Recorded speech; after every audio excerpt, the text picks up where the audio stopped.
not sleeping in and going to the gym, the first order of consequence is this feels really bad. But the second order of consequence is I'm healthy.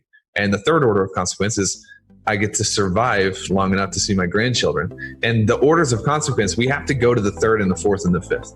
We can't be making decisions based on the first. You're listening to the Traffic and Funnels Show. Mr. Taylor Welch, how are you doing today, my man? I'm just a man of the people, bro. Just a man of the people. The man of the people. I give the people what they want. And I'm the Lord of funnels. The Lord of funnels, the man of the people. How do you know what the people want? How do you determine that? Dude, you just ask them, bro. Old school copywriting, dude. Ask them what they want and give it to them. That's the secret. That's the secret. And Chipotle and Starbucks is also the secret. Chipotle and Starbucks. I love my Starbucks every morning. Oh yeah. Addicted. All right. Well, so you're in Nashville, and let's start there. Of all places, why Nashville? Because Nashville's the best. It's just the best. How'd you find? What brought you there? So I grew up in down south. When Chris, who's my business partner, when Chris and I met, we were living in Memphis. Chris is in Charlotte. And my wife, Lindsay, has always wanted to live in Nashville. It's 3 hours away from Memphis. And it was literally just like, well, we have enough money now, so we should move to Nashville. And that was kind of how we decided. But since being here, it sounds really crazy because we didn't know anything about the city. But since being here, it's an amazing city.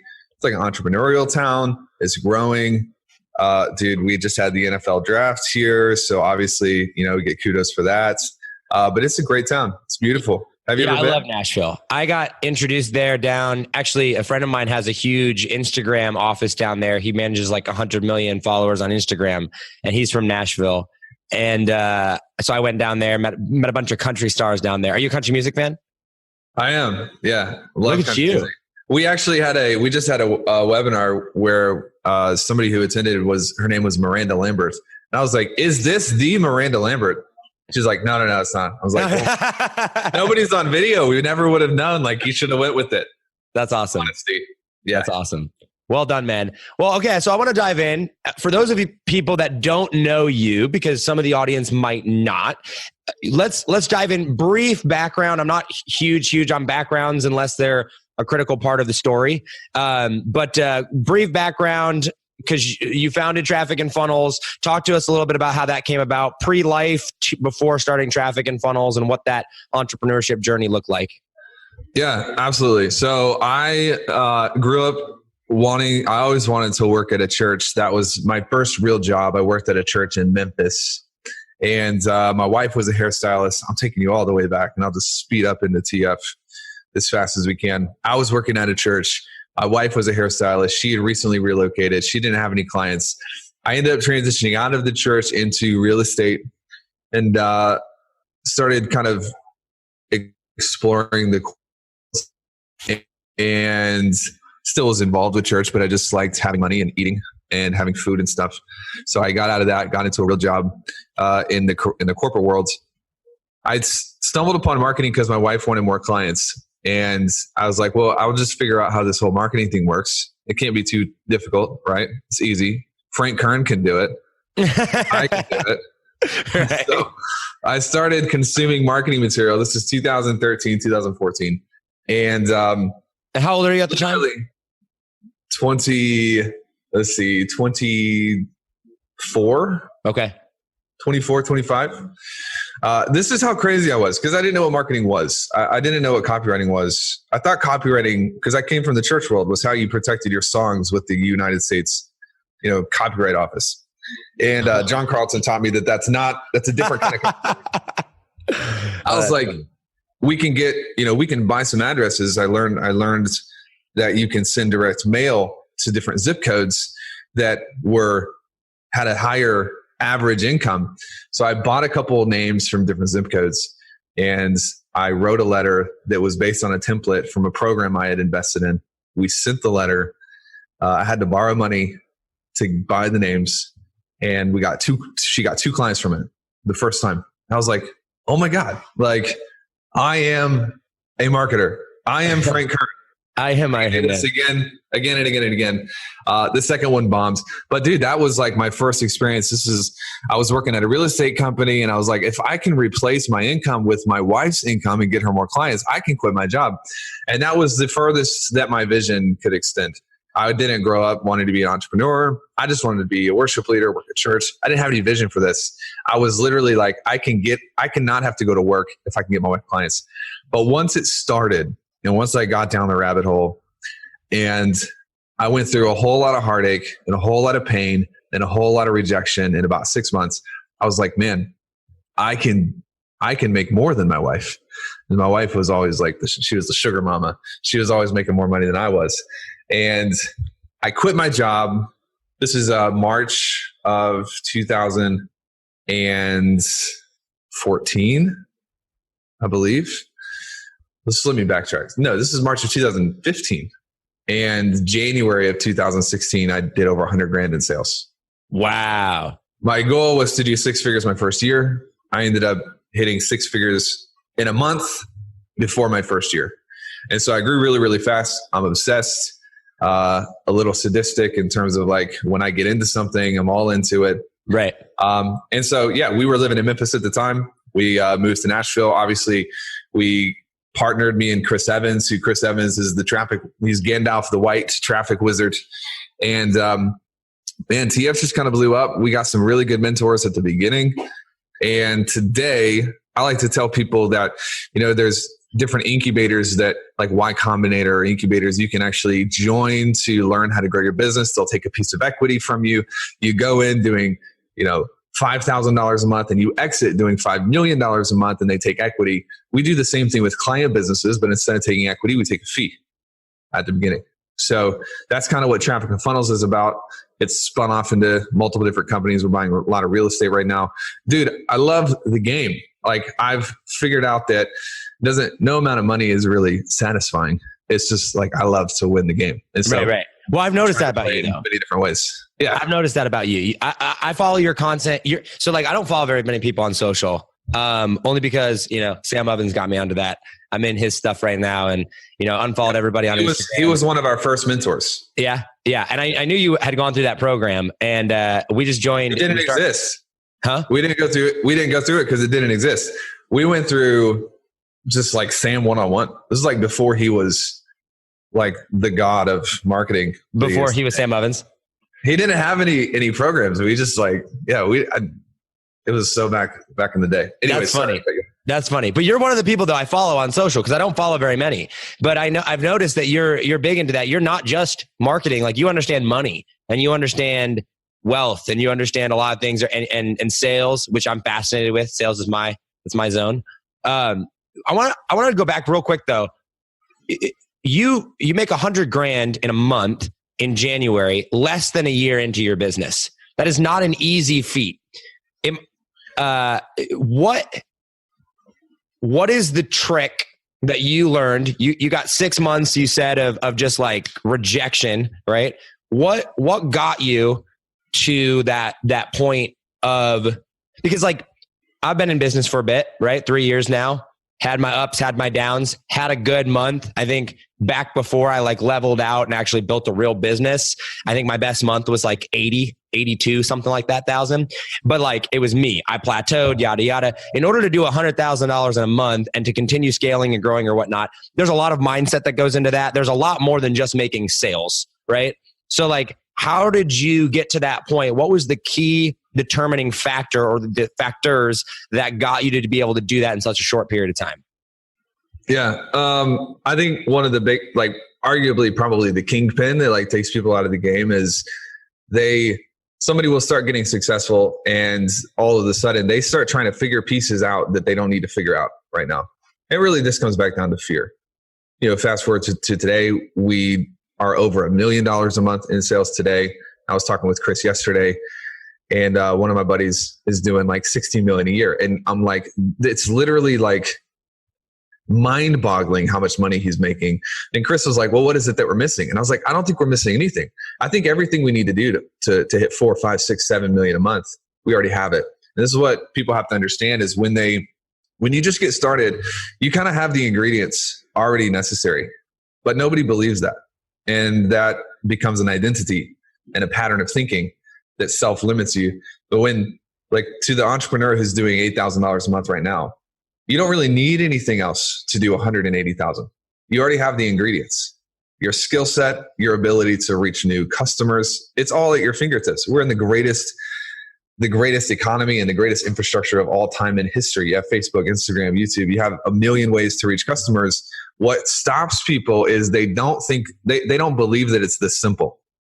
If you could spend $250,000 in ads, you will make $1.5 million if you have the right systems. They think that they need to become somebody. They don't believe that they have the ingredients to do it. And this becomes a real big mindset roadblock because they're trying to figure out pieces of the puzzle that they don't need to figure out. This happens with us all the time. We'll have new clients will come in. They'll be like, how do I make sure I don't get overwhelmed in client work? It's like, well, how many clients do you have right now? Like, I have 2. So you don't need to figure that out, dude. Like, you have 2 clients, but they're spending their juice trying to figure out how to prevent the problem that they don't even know how to create that problem. So, but it's a waste of time. And we see this all the time. You probably see this all the time too. People are solving problems that don't exist yet. And that means that it's taking bandwidth. We get 100 points a day in bandwidth. And most people are spending 90 plus of those points solving irrelevant problems, things that don't matter at all. What would happen if you used 100 points towards actually making money? You know, those problems would kind of take care of themselves. And that's the reality, man. It's like the big thing for us that kept us stuck. We were stuck at like $500,000 for 2 years. It doesn't sound like, oh, bless your heart, you're stuck at $500,000 a month. But for us, it's like, that's what I'm saying. We weren't winning the games, right? Stuck at a certain place for 2 years. And what it came down to is we were trying to fix all of these different things. It just didn't matter. There was a lot of fear for us to really scale. And once we kind of got out of that, and we were just like, we're just going to serve people and we're going to go as big as we can. It took 3 or 4 months before we crossed 1 million, and now we're growing again, and there's no fear anymore. And fear is like really, really, really bad for the person's psyche. Yeah. I don't know if that answered your question. No, that did for sure. So let's move on to the next step of that. There's so many pieces that I want to get into off of that, but I think the next one is very critical. How do you make decisions? So one of the big things that I'm all about on the podcast is thinking differently, right? I look at something and I want to look at it way different than everybody else's. I want to take a very objective view on it, right? But at some point you have to make a decision. That's a good idea. That's a bad idea, right? I'm not going to focus on this. I am going to focus on this, right? And maybe there's 2 parts to this question. Maybe it's like, how do you determine where to put your energy? But that's still a decision. So how do you go about your decision-making process? Yeah, I think it depends on what area of life it is. There are certain things that are just like they get into our principles.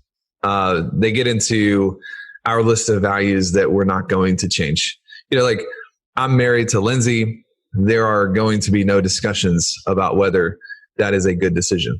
I will stay married to her. And you see this happen with entrepreneurs, because when everything in your life meritocratic discussion, then you can become extremely balanced and almost like you're in a place of chaos where nothing is consistent. So there are things in my life that I'm not going to make decisions about going to church. I'm just going to go to church. You know, call that over spiritual. It was like, well, whatever. It's a principle for me. Not going to make decisions about Lindsay. Not going to, but then everything else is free game. And we try to look at things in terms of like, we want to analyze both sides. And I always tell people, everyone's really good at assessing the risks of action, but nobody's really good at assessing the risks of inaction. Yeah. We call this risk assessment and risk tolerance. And I've got a format for kind of going into tolerance as well, if you would like to. But like, I want to compare, what does my life look like? Not just what if we go into real estate and this doesn't work out? That's one form of risk. But the other form of risk is like, what if I don't do this and the opportunity never comes back around? What's the opportunity cost there? And that opportunity cost is, bar none, the most expensive, tangible cost people pay in their entire lives. Yeah. It's the opportunity costs. And so when it comes to making decisions, I would rather, when you call somebody, like let's say you're doing sales, you're a salesperson, you train salespeople. When you call someone, you want to talk to the decision, what? Maker. the decision maker. You don't ever want to talk to the person who can't make any decisions. It's because people who can't make decisions are worthless. Like you don't care about them.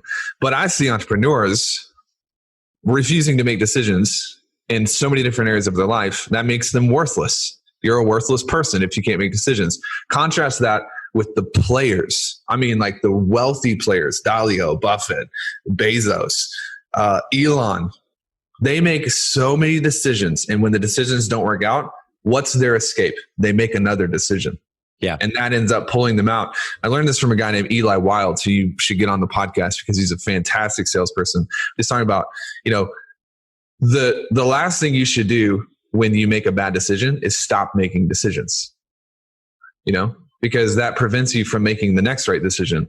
And I just try to keep this in the forefront of my mind is like, I always want to be moving forward on something. If we ever get into a place where things are too chill for too long, I know we're about to get hammered. And it's kind of that, I don't know exactly how to put that onto paper, but when it comes to making decisions, I am more afraid of me not using the opportunity than I am of me taking an opportunity, but it doesn't work out. And my priority of fear there is what keeps me going. No, that's huge. And I love that. So with that, how much do you like when it comes to decision making? Obviously, we know the generic environment effects, who you hang out with affects your mindset, yada yada yada, what have you. How important for you is maybe your subconscious mind? I'm big into like quantum physics and stuff. How important to you is feeding your mind or keeping your mind in the right state to be able to make decisions quickly? And how do you go about prepping your mind and keeping it sharp in that sense? It's 10 out of 10. We have a phrase around the offices here with our salespeople: input equals output. And I can always tell when someone is like uninspired because they will reduce their level of goals to how they feel rather than lifting how they feel to the level of their goals. And man, you look at my office and it's like trinket, trinket, trinket.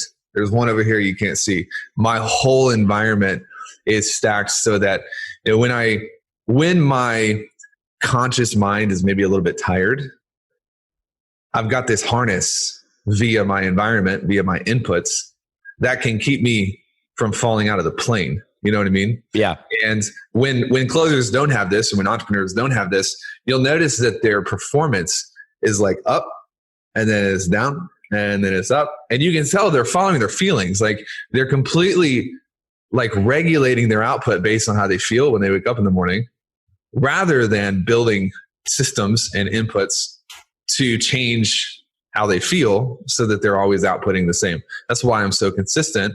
And most of the times, dude, I wake up and I just don't care about anything. I'm just like, I'm not an early riser, like naturally. Right. I'm pissed off. My energy is like pretty dark in the mornings, but I've got these awesome routines, man, and these awesome trinkets and these different anchor points that feed me and my inputs, ultimately dictating my output. So you see consistency. Nobody sees me going up and down and up and down and up and down. They just see my output. So input equals output. I think it's really important. That's awesome. And I think that's super important as well. And when you talk about routines and systems in the morning routine, just real quickly, look pretty consistent every morning, or does it fluctuate? Dude, it's consistent Monday, Tuesday, Thursday, and Friday. The reason that it's different on Wednesday is I found there's a spectrum here of like, when you are inconsistent, your output is chaos. But when you're so consistent that your central nervous system just falls asleep. Like there's no reason to be fresh and awake. And so we just had a baby, and so she's healthy. Everything's good. But one of the things, by the way, thank you so much. One of the things I noticed, like being an observer, is if they feel like there's a high risk of something, they will induce the baby because they want control. They want control of the environment. They don't want that baby being randomly born at home without the ability to control the outcome. It's induction. They will induce it. And I noticed that every week, and this is like scarily similar for every single closer I've ever trained or managed, every week there's a low point in their energy. And what I found is that if we can induce that, so we call it a lag morning. So 6 days a week, let's say they work 6 days a week. I can see you like turning on right now. You're like, oh my God, tell me. Yeah, of course, bro. I mean, this is what I like to hear. This is the sales. Let's say 6 days a week you're performing. One of those days, we can use probability to say you're probably not going to feel good one of those days. Your energy is going to be toast. And we don't know what day it is. But let's say we can induce that on a Wednesday so it's controlled. And we have Wednesday stacked up. So, the only form of control you really have in your whole life is adaptability, right? Everything's always going to change. The only way you can control the outcome is to adapt in the middle. And so for me, it's Wednesday. For one of our guys, it's Thursday. For another one, it's Wednesday. But every Wednesday, I completely abandon my morning routines. I wake up an hour later, and dude, I literally just do whatever I want in the morning. Like this last Wednesday, I was just on Instagram for an hour, like the most wasteful hour of my life. But it's in the context of the whole machine, it is not wasteful at all because I'm deciding when my low point is going to be. That means Monday, Tuesday, Wednesday afternoon, Thursday, Friday, I'm sharp as a tack, So my routines are very similar. A good book on this is Anti-Fragile.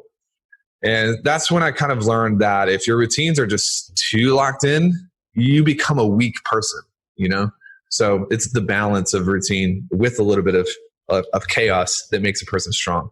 I love this. I love it. That's awesome. How many salespeople you got? 9. Dang, that's awesome. Yeah. And you keep them. I'm hiring 2 to 3 people a week. Really? Yeah. That's awesome. And then firing. I'm not looking for a job. Maybe I'd come work for you, but sorry. I saw you post. I was like, man, come on. Here's the thing. I'm a very competitive person. So whoever you say made 360 thousand or whatever, I'd want to double that. I'd be your top salesman, but then I'd get bored because I can't work for someone else. I tried it. Okay. I want to partner on a new business. Huh? We'll just partner on a new business together. That's perfect. That's perfect. I want to, okay. So there's a couple of things that I want to move into here because I'm a man of faith, right? You're a man of faith. And I really want to touch on how that has, affected your life, and affected your business. I also want to touch on, before the interview's over, I want to touch on that, kind of giving the audience a little teaser here. I want to touch on the relationship with your business partner. I have a business partner as well. In our funnel business, she handles a lot of the fulfillment side of things. I do a lot of sales. I also want to touch on the changing economy and how it's definitely going to collapse for sure, or shift, and touch on that. But going into that, I think there's an ethical thing. So I'm gonna try to navigate this through and kind of make it flow. So let's start with the faith thing, right? And start with how that's played into your life and your decision making and things like that. You grew up, it sounds like, in the church. You grew up someone of faith. Your parents in the church, yeah. Yep. So how did you? At what point in your life did you make it yours? And at what point in your life, I'm going to take a guess here, a stab in the dark, to say at some point you probably questioned and did some research and made it your own, right? What point did that happen, and how did you decide on Christianity or faith that you have, the faith that you have? Yeah, 100%. Yeah, so I was raised in an AG church in Louisiana. I'm sorry, you cut out there. You were raised where? I was raised in Assemblies of God church down in Louisiana. Okay. So it was actually pretty religious. I was raised in a pretty religious environment. And when we moved to Memphis, and we got into a little bit of a less religious church, but it was still, to an extent, I had to figure out that, I was either sometimes it can feel like cultish. Super. And we just do things because we take the spirituality out of it and we just make it a routine, rote thing. And so I would say that I really challenged, and I kind of went through a darker time in my faith from the years 21 to 24, 25, because I was like, man, that my whole life I've believed that I wanted to work at a church, and I believed that this is my mission, but really it was just about, doing the right things. And if you are a good person, and I was like, but I can find that in Brendan Burchard, Right. I can be a good person anywhere. And my wife is awesome, and we had a lot of conversations about it. And she was ultimately the one that was like, I think you need to transition off of staff, because it was my job. being a Christian was my job. Yeah, you're a professional Christian. Dude, I have such a heart now for people who work at church and stay healthy, because I'm like, man, that is the hardest job of all time. I mean, dude, you work 100 hours a week and you barely get paid. This is like, you got to be called to it. But I have such a respect for them, because for me, I was just like, being a Christian was just my job, and I got paid to do it. And it just was really unhealthy for me. But we found like a great church in Nashville, and it kind of has changed our life. You know, we've plugged in there and really gotten to a place where it feels real again. It's not just something where we just go to church because it's Easter. You know, I think another thing is, like, me and Chris talk about this all the time, is like, our success has to be for something. Yeah. Or else you get bored and you're just going to burn out. And so being able to give to people who are, you know, we do these give drives to homeless people, and we give to widows in Charlotte who have been widowed either via divorce or whatever, and they can't pay for their children. And there's something about it that just makes you come alive. Like, picture right now of like, I want to hit $1 million a month because I want a new Ferrari. Or like, man, there's this widow who has 4 children and they're living like in a really bad place, and you want to do $1 million a month so that you can find 100 of them and take care of their children. Yeah. The energy is different, you know? Super.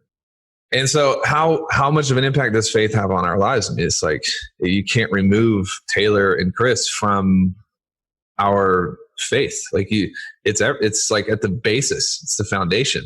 And I think that would pose a lot of challenges at the beginning, because most people who are, you know, I don't want to say religious people, but they're faith-based people are idiots. Yeah. Sorry. I mean, it's just true. It's like, you got these Christian business owners who are just stupid and they can't run a business. And it's like embarrassing. You almost don't even want to know. You don't even want to tell someone. It's like, we just wanted to like do our own thing, and but people started noticing and they started asking questions, and it's kind of working its way back in. But I feel like if we want to go ahead and go there, I'm not sure how comfortable you are with this. I'm very comfortable. I'll talk about it. Yeah. Especially on this topic, for sure. I believe, and I think that, dude, we have the source of all the creativity. We have the source of the greatest inspiration. And I really think that there needs to be some powerful Christian business owners that can step up and show people that, you know, it's possible to win in business and remain faithful to the same woman or the same husband. You know, it's possible to be a baller and to have the cars and to have the houses, but still, you know, submit your tithes to the local church. Right. Like, it's possible to do both. And we did not have that example when we were starting. All we saw, and this is a big concern, is as soon as you get successful in business, the house falls apart. Yeah. Divorced 5 times. It was like a worry for me. I was like, I don't want this to happen, because at the end of the day, you can build the biggest business on the planet, but if you lose your wife because of it, then what does it matter? Right. And so we're trying to work all of that in. It's just kind of a touchy thing, because people get so weird about spiritual stuff, you know? So I got mad respect for that, man. It's like super, super mad respect. And that's something that, you know, I strive for very heavily. I recently joined, at my church, there's a men's group that I just started recently going to on Wednesday nights, and hooked up with a super cool dude there. We're talking about a lot of this same stuff, you know, because one of the things, and I'd be curious to know your thoughts on this. You know, I grew up, we have probably a pretty similar story. I mean, I grew up ultra conservative, ultra, like, you know, all the girls had to wear dresses to the, you know, the ankles. And, you know, even I had to wear a t-shirt while swimming because, you know, because it was modest, like super, right? Yeah. And so like, I had my run in with, you know, kind of putting God on the shelf for a little bit, struggling, kind of got into drugs, you know, thankfully came out of that and, you know, really found my purpose and my calling and my passion with him. But one of the things that I noticed was like, man, especially in this Instagram world, that was my come up, right? Like, we've grown and managed millions on Instagram. All you see is Lambos and Ferraris and mansions and girls and this and that. And so I'm like, my mind was so messed up and jacked up. And that's why I stopped following everybody on it. My perception of what success was in this world was so jacked. And so, for you to say, you know, hey, we need Christian leaders. We need people that, you know, to stand up. I'm pretty open about my faith. But one of the biggest things that I have a problem with Christians in today's society, especially those people that those Christians that kind of tend to get into business that aren't real leaders. They kind of tend to scream Jesus at you and kind of be like, you're going to hell if you don't, blah, blah, blah. And my business is for yada, yada, yada. How do you differentiate yourself? Or how do you deal with people that categorize you? And I don't want to spend too much time on this, but it's a question that I'm genuinely curious about for me. How do you personally deal with people that hear you're a Christian and go, oh, you're one of those people? I don't care. I'm like, if I probably have way more money than you, so I don't need you. there is still, like, here's the thing, like you need to win on every level of your life. That is possible. Unless you're lazy or a sellout or cheap. You need to be winning in your health. You need to be winning in your spiritual walk. You need to be winning in your business, your marriage, your family life, your friendships, all of this. Can you win on every level? Yes, you can. And the reason that Christians have such a bad rap is because they'll be like, well, I'm a Christian, so my spiritual stuff is safe. But then they're a complete moron and failure in every other area of their life. Like, they only have one. It's the Parthenon. And we work with Jay. Jay's one of our mentors, Abraham. And he's got this famous thing. It's the Parthenon. Where it's like, you don't have just one pillar. You have 10 of them, And so it doesn't happen often because at this point we have enough, like, I don't want to say clout, but people know, like, they know, like, we're not struggling in anywhere. Like, there's no struggle in terms of finance. We're not like driving the beaters. And so if someone were to be like that, I'd be like, cool, bro, screw you. I mean, there's no that. I'm not trying to prove anything to anybody. And by nature of what we know about power dynamics and social currencies, you're going to have 50% of the room that really loves you and 50% is going to hate you, whether you're a Christian or not. Right. Lump them into the same category. Yep. Like, toodles, Yep. Hey crew, what up? Taylor Welch here. Have you ever wondered how traffic and funnels grew so fast? I mean, 4 years ago, the company was nothing. Nobody knew who we were. We didn't have any revenue, no clients, no products, no content. And we noticed really quickly that we had something special, but it's not just that Chris and Taylor are special. There are processes, recipes, concepts, materials, foundational strategies that have allowed us to go from 0 to 8 figures in about 3.5 years. And one of the things we do that's really cool, and I think it's really fun for a lot of our clients, is we publish our learning lessons every single month. It's about 8 to 10 pages. In fact, the most recent one was a little bit longer. We talk about how to hire, how to find people, how to run advertising, our recent marketing tactics, some of our strategies for sales. We cover every element of how to grow a healthy, predictable, successful, and most importantly, growing client business. And people rave about this. We've got almost 6,000 people subscribe to this every single month.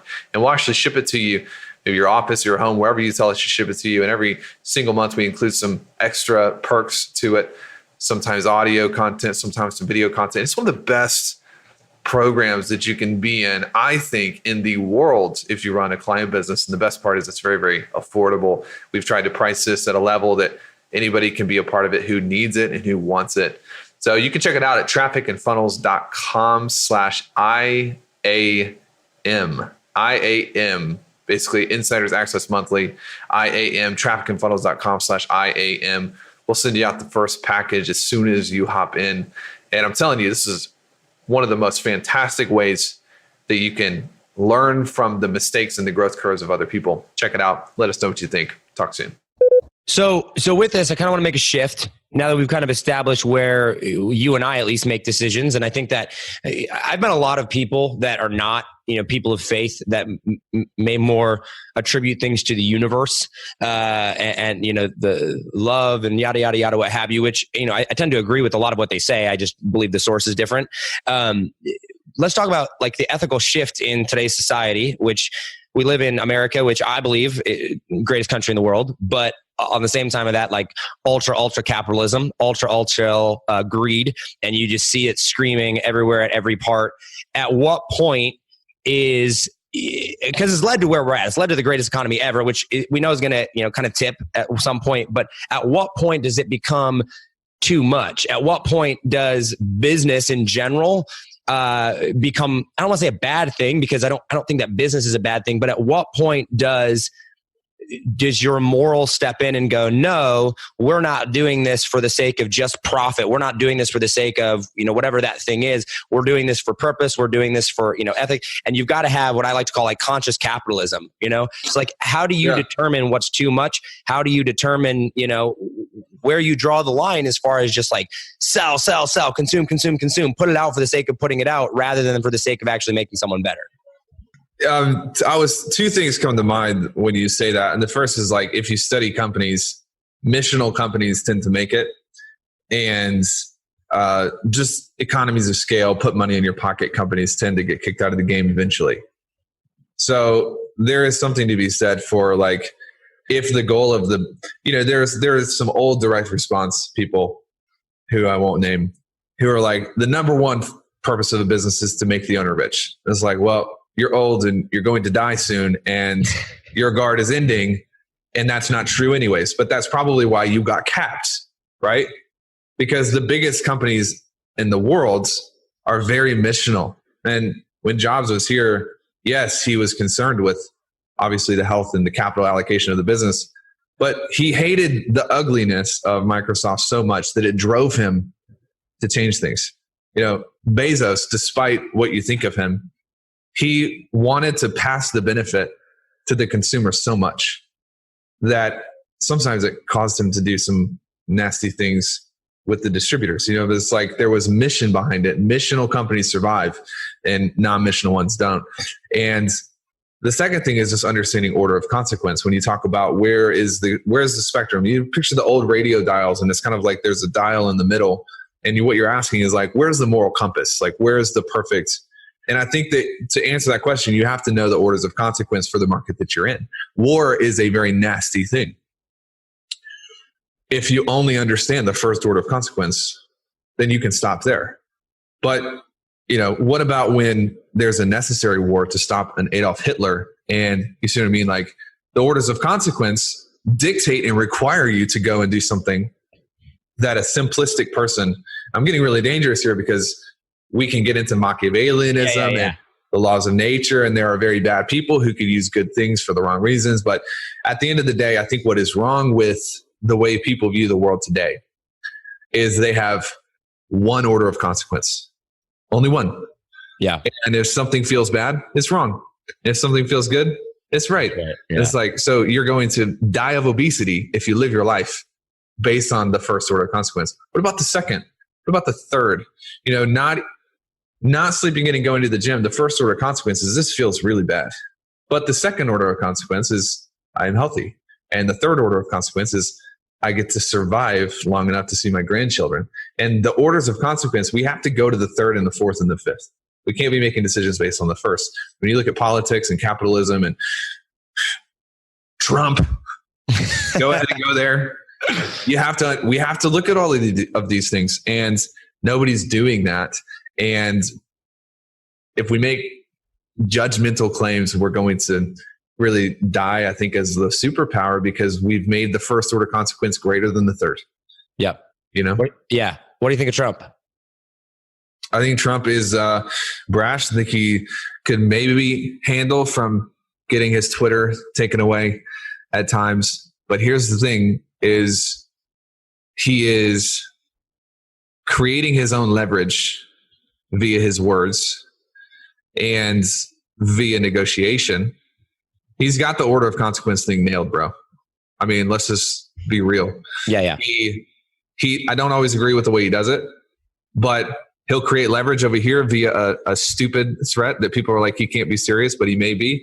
And there's just enough threat there that he can get what he wants over here. And I don't agree with everything that he does. And I definitely don't agree with everything that he says. But where we are right now, he has kept the economy going. And I think that it's been good for business owners. Yeah, for business owners, for sure. Before I go down that trail, which I want to get to, and I know we're coming up on our time here, but we still got some time. I want to talk really quickly, though, before we move on to that, about the balance between business and charity work's not the right deal, but maybe moral issues in society, right? I feel, so you may or may not know, my brother, older brother, passed away about 8 weeks ago in a helicopter crash. And he was out of Denver, very, very, very well respected in the political realm. Yeah, appreciate that. So his wife, he has a son out there. They were very, very involved in like the foster care system. Very, very well respected in the political realm. He was a political consultant, owned a company out there, had employees. Who's the Speaker of the House? Paul Ryan, Mike Pence. Like he campaigned for Pence back when he was the governor of Indiana. Like knew and met Pence. I mean, like big time. A lot of people knew him, right? So very, very involved in the political realm, and he was probably the most gracious person when it came to seeing across party lines. He was like, dude, it's not Democrats and Republicans, it's people, right? Like, come on, guys, let's work together type deal, right? And so he brought a lot into where I would walk into a meeting or a conversation, and I would go, business. All right. If it's not self-sustaining, why is it here? Right. Like, come on now. And he would go and be like, Josh, listen, I agree with you. I'm all about business, but we got these moral issues over here, right? We've got these people that are, actually hurting, these people that don't have the mind of you, these people that are not cut out for that thing. And they're real people too. Right. And, they are just as much justified as a life. You might not agree with them. How do you make decisions, or at what point does it come to, as laws in the country and the thing that we're living in, do we not do things for the sake of business and we do things for the betterment of the people? Because there are laws and there are things out there, I would imagine you would agree, that are pro big business or pro business at all. I think Trump is more of and I've been pretty vocal about my support for Trump. So like, I'm in no place to talk here, but like at some point, there are laws made for business, there's laws made for the people, and then there's laws for both of them. Where do you draw the line that says, yes, it might be good for business. Yes, it might not be a bad thing necessarily, but it could hurt people long-term. It could hurt the environment long-term. Where do you draw that line there? So this is a balance thing, because this is actually a principle that we've proven is typically there is a breaking point or a diminishing returns, where at the beginning, what's good for the system is good for the person. They're connected, but it crosses over a certain point when all of a sudden what's good for the system is harmful for the individual, and vice versa. This is anti-fragility, going back into the anti-fragile concept. When a plane crashes, that's one of the best things that can ever happen for the individual who's going to be on a plane next year. Why? Are you asking me? Yeah. The plane that crashes now so that they can prevent the plane crashing in the future. Yeah, because improvement typically comes through tension and disaster. Like that's where, so there's this weird thing, like Titanic's was the best thing that ever happened to, ocean liners, Titanic sinking. And so this is very Darwinistic. Right. This is very far removed from like having compassion and emotion and being plugged into the people. But there's a part of me that is Darwinistic in this, like, there is survival of the fittest. If you read the book When Giving Hurts, it talks about that. Just going through and feeding all the homeless people in the world is actually not great for society, because what about the people who are homeless by choice? And what's the difference between giving and enabling? Dude, how do we know? Like, how am I going to be able to say that? But there is a balance there. And when Trump came in, I think he was really concerned with the collapse of the dollar. And so everything Trump has done has been to fix the collapse of the dollar. First order consequence, he's a jerk. We get that. Second order consequence, if he's not a jerk and the dollar collapses, it's much more harmful to Mexico than if the dollar stays strong. You see, like, right. There's all these things. It's so complicated. It's so complex that most of the time I keep my mouth shut because there's so many different viewpoints. But I think when giving and doing things for individual people enables them, and ultimately the second and third order consequence prevents them from growing into the person that they were supposed to be, I think that's where the line is. We give a lot of money to homeless people, but there are homeless people that are homeless by choice. Yeah. And they could be somebody, but they're too comfortable. And so I don't think that we're held responsible for that. I think that we're held responsible for the activity. And if you give $10 or $100 to someone and they go buy alcohol with that, that doesn't come back on me. Right. What I'm responsible for is my generosity. And I think motive plays a big part. I'm not giving you a definitive answer because I can't. Right. No. Possible. And I knew you couldn't. I just wanted to see what you'd say. Because it's one of the things that I struggle with, because I'm a pretty compassionate person. I'm an empath, like to the core. A lot of people don't see that. They think I'm this big bad guy online that supports Trump and, just wants to get rich. Which, to a certain extent, I do want to be rich, but like, I really want to help people, and I never want my business actions to trump that. And so I'm just, I always ask these questions because these are questions that I, genuinely want to ask people and really think about, for myself. Dude, case in point real fast is like 3.5 years ago, I did this because we just had to pay taxes. Taxes are awesome. If you haven't ever had to pay 6 figures, 7 figures of taxes, it's the best feeling. But 4 years ago, I made $32,000 in the year. Last year, we were able to give almost $60,000 to our church. That's awesome. Double what my income was 4 years ago. And if the last 4 years, I've just been giving all our money away and letting people in for free, and we wouldn't have been able to do that. So you wanting to be rich is a very healthy thing for everyone else. It's not always a bad thing. But when your level of energy, which is another good book, Levels of Energy, is underneath, let's say like 120, you can't see that. And most of the country, I think America is like around 150. Most of the country, that's an average. Most of the country is under 100. So the people voting, we can't even trust that they see long enough to even understand what a second order consequence is. Are they dumb? Are they stupid? No, they're not dumb. They're not stupid. But their level of energy is so low that they're only focused on, today I have to eat. And that's so hard, man. And I agree with you 100%. But it's really hard knowing that, like, so I'm someone that commits myself to the betterment of myself, right? Constantly reading, studying, masterminds, working out, yada, yada, yada. Yep. And so I look at the world totally different than so many other people. And I see things for what I believe they truly are, right? Or at least as close as I possibly can get to that. And with that level of energy, with that level of insight, and you go, I know that for the betterment of everyone and for the betterment of this, like, this is the right decision, right? Or like, this is the direction that we should be going, even though everybody else thinks otherwise. And so you have to be so confident in believing that, going that decision, making those decisions to try to move things that direction, even when everybody else is against you or thinks differently than that. And that's hard because, man, I tell you, if you're wrong, and that's not to say right or wrong or whatever, but that's a very interesting point that I don't think people get. And whenever I've told people that, and when I've said like, hey, I'm seeing things differently because I've forced myself to be at this level, they're like, oh, you're, prideful, arrogant, yada, yada, yada, or you think you're better than everybody else. It's like, no, it has nothing to do with me being better.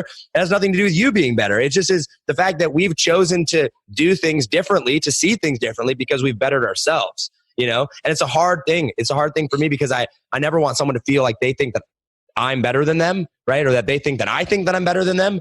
But sometimes you just look at things and you go, you're just wrong. You know what I mean? You're just incorrect with the way your way of thinking. Well, you are better than them in a lot of regards, but it's because of your level of energy. It's not necessarily because of your opinion.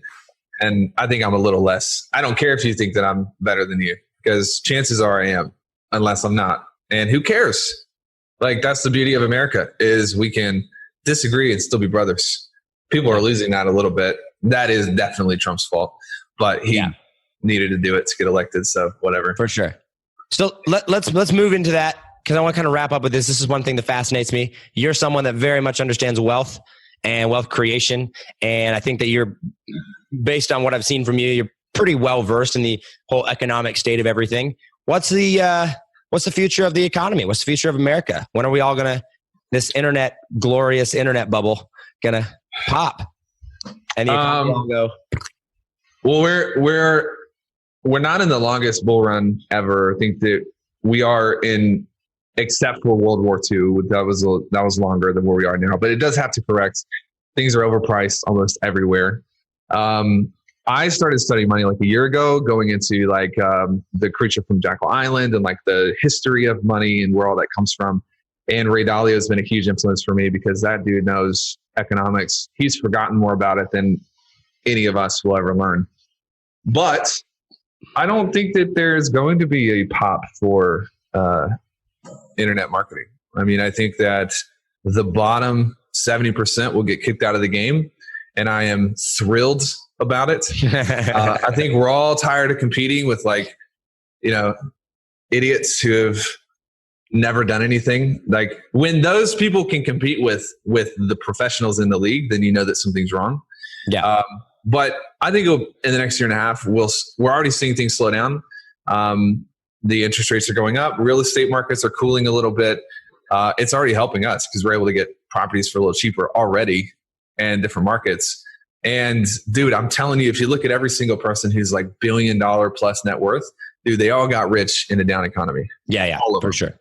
So I don't think it's anything that you should be scared about. The greatest risk that people have is not an economy. It's not getting beat up in a dark alleyway. The greatest risk is the lack of preparation. And that lack of preparation typically comes from the lack of knowledge. And that's why we started studying it, so we could build a plan and prepare for it. So how do go ahead. How does one prepare, or what does one do to prepare for a down economy or for opportunity, just in general? What's your recommendation for people listening? Well, you want to have cash for sure. How much cash you want to have depends on all of the above, your lifestyle. That's why our lifestyle, dude, if you look at how much money we make in proportion to how much money we spend, like we basically live like paupers. People see the Rolex and the Teslas, and they see the Chris's big mansion house. But I mean, if you actually take the percentage of money we spend on our lifestyle compared to what's coming into the business, dude, we might as well be living in tents. The percentage of income to lifestyle is so low. And that's because we're reinvesting into cash on hand and assets. Because when everything corrects, banks are going to loan money to people with assets, and people with cash on hand are going to be able to go buy. Picture the business doing $1 million right now, and that business is selling for 3 times EBITDA, which is $1.5 million. And when the economy crashes, they have a payroll of $20,000 a month, and they ran out of cash. We'll be able to buy them just to cover their payroll for 6 months, $120,000, because they have to sell or they have to close up shop. And so opportunity typically comes the most often when there's crises. That's why the old adage, you buy when there's blood in the streets. Especially if you're in the marketing or the sales world, though. When do people need marketing more than ever before? When customers are the hardest to find. Yeah. When do they need good sales talent more than ever before? When nobody's buying. Yeah. So for us, I think we're actually media is already getting cheaper. As people slow down a little bit, we're going to be able to buy ads for pennies on the dollar. People are going to need our services more than ever. It's a great thing. It's just not a great thing for people who are foolish and they don't pay attention. Yeah. Yeah. Big opportunity there for sure. Yep. How do you, real briefly, how do you determine where to put your focus? Because, one of the big things in business you hear from a lot of people, and once again, I'm big in Sam Ovens right now. Focus on one thing, focus, scale, one thing. You're diversified, right? You got real estate assets, you got your business that you're growing, you've got a team now. How do you determine where to put your energy and where to focus? Yeah. Sam was a big influence on me personally when we were like, we actually brought him on as a mentor month 3. Oh, wow. So early on. Very early on. This was before he had the 2K course and everything. And he's changed a lot since then in terms of like what he's doing and how it works. But I agree with the whole focus thing. And I think that the barometer on that is like focus on it exclusively until it no longer requires your focus. And the way we've done that is we have invested into team. And so we don't, like, if I walked away from Traffic and Funnels for the next 6 months, the business would bring in $6 million in revenue. Like it doesn't require my focus to maintain. And then I can take my focus and move it elsewhere. Yeah. And the reason that we're pulling money out, Sam's different. I think Sam is like very bullish on like keeping all of your money in the business. Which is great because when you have like $800 million in cash, you can just do whatever you want. Not quite that much, probably. Right. But he's a legend, and we still talk every once in a while. We love Sam, but we're pulling money out of the business because we want to be able to loan against assets when the economy does correct, and we're going to buy more assets. And so it's just a thing. We found a partner and we're buying real estate. We've got 3 different businesses that are putting out good money right now. And, but we're still focused, man. We have only 3 goals for 2019. That's it. Only 3. Whereas what are they? 2 years ago, or can I not ask? Like 12. No, that's fine. I'll give you general goals. The first is a revenue goal and a people goal for TF. The second is a revenue goal and a people goal for Sales Mentor, which is our sales consulting product. So I have 9 salespeople right now. We do daily meetings. We're hiring all of our own people in-house. We don't use a firm to do that. And 2 of my top salespeople, every time they pick up the phone, they make more than $5,000 for the company per time they pick up the phone. So nobody else in the industry is doing that. Cardano's not doing that. Nobody. Sam's not doing that. Nobody's doing it. I'm like, well, we need to train other people how to train their salespeople to do that. So that's where Sales Mentor. And then we have a portfolio value goal. That's it. TF, SM, and real estate. And all the water flow goals come into that. But what we would have done 3 years ago is be like, bro, we can make an info product right now. I like started a new info product, but it doesn't fit. You only have a certain amount of bandwidth. So we're still pretty focused and dialed in. Nice. You know okay. what I mean? Yeah, for sure. For sure. All right. I appreciate it. I got some rapid fire questions, and we'll wrap this thing up because I want to respect your time for sure. All right. Real quick. The podcast is called The Think Different Theory. What's the number one mental or thought process shift you've ever had in your life? Jeez, dude. I wish I would have been prepared for this. Or a major one. I'll give you the first one. Normalization is the first one that comes to mind. I learned really early on that when you become someone different on the inside, if you can reflect that on the outside as quickly as possible, you eliminate the risk of going backwards. So, ooh, that's good. I will force my team, especially my sales guys, at certain points. Peyton, my brother, who sells for us, he's one of our top guys. I've made him buy 2 new cars since he's worked for me. Because when he levels into a new month, I don't want him getting into that old Toyota Camry.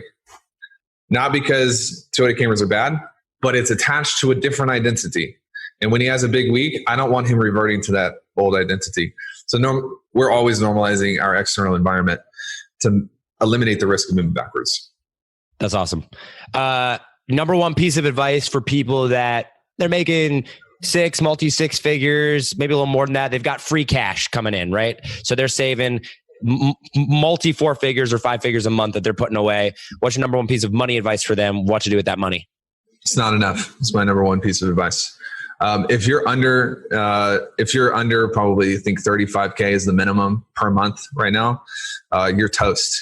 Get around people who make more. The reason I say that is because our financial model, you want to pay yourself a little bit, invest a little bit, and set aside some for taxes. And most people, they're making 6 figures and they think it's awesome, and it's just not enough. Yeah. Get around people who make way more than you to teach you what it feels like to climb the ladder. It's not enough. Cool. Favorite movie? We're shifting big time here. Yeah, we are. Favorite movie. I'm going to humanize you a little bit. You're not a superhero. I know, dude. I'm like not really a big movie guy. In fact, people make fun of me. Chris makes fun of me because he'll quote movies and I'm like, I don't know what that means. I'm more of like, I just read Tim Ferriss instead of watch TV. Yeah. Well, I don't watch TV. I hardly watch it. Huh? Remember the Titans. Remember the Titans? All right. I respect that. I just watched Endgame last night. I'm not going to ruin it for anyone, but we're going tonight. It's fantastic. It's fantastic. But Remember the Titans is like classic, dude. Well, right. Like The Blind Side, those movies like get really inspired, you know? Yeah, for sure. Favorite book? Of all time? Well, outside of the Bible, I would imagine that's got to be up there. But favorite Principles by Ray Dalio. And then there's another one that I read every quarter. It's 177 Mental Toughness Secrets. It's by a guy named Steve Seboldt. You heard of that? No, I've not. I'll have to check it out. Dude, it's unbelievable. The 80% of the book is highlighted. That's awesome. Well done. Well done. Okay, awesome. Favorite podcast outside of mine? Definitely yours. Sorry, I'm struggling so much to answer these questions. No, you're good. I listen to so many different things. I would probably say Tim Ferriss is up there. He's got a great podcast. One of the ones that I've been listening to a lot recently is trying to figure out what it's called. It's Exponential Wisdom. Exponential Wisdom. Okay. 2 more questions for you. What's a big goal of yours? Like big, like non-business, non-helping other people, selfish goal of yours that you want to accomplish someday, like a bucket list thing that you want to do in your life? Me and my wife, we want to have a place in like 3 major cities.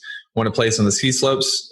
We want a chateau in Paris and a nice place in New York City that we can take our kids to in vacation. That's going to require some serious net worth. I'm not going to do that without having huge investment accounts. Huge. That's awesome. All right. Last question for you. You're on your deathbed. Everything that you've done in your life has been taken away from you. No one remembers you for anything, but every single person that you have impacted and that you have touched with your life, you can leave them with one final piece of advice, one final piece of wisdom. What do you want them to remember you by? What's your last parting words to them? Oh, do the right thing. And the right thing is usually the hard thing. Perfect. It's worth it. It's worth it. Do the right thing. Usually the hard thing. Taylor, you've been the first guest on the Think Different Theory podcast. I appreciate you and your time, man. And look forward to, I'm sure we'll have you back at some point. But when I'm down in Nashville, I'll have to swing by the office and say hi. Come on, bro. Let's do it. Thanks for having me, man. Thanks for listening. For more from Chris and Taylor, visit trafficandfunnels.com and get a free gift just for being a subscriber. That's trafficandfunnels.com.